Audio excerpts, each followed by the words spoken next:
afternoon guys. Welcome to watch my videos. Ang ginawa po namin ngayon guys is mag-slice po ako ng seedless papaya.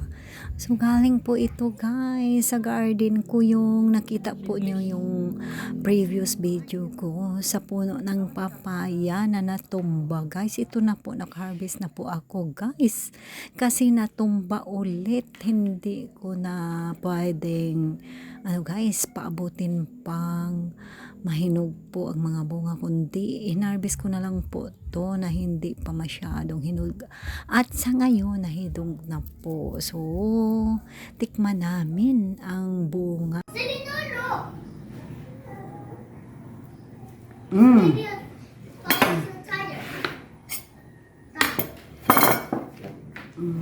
Pilawin.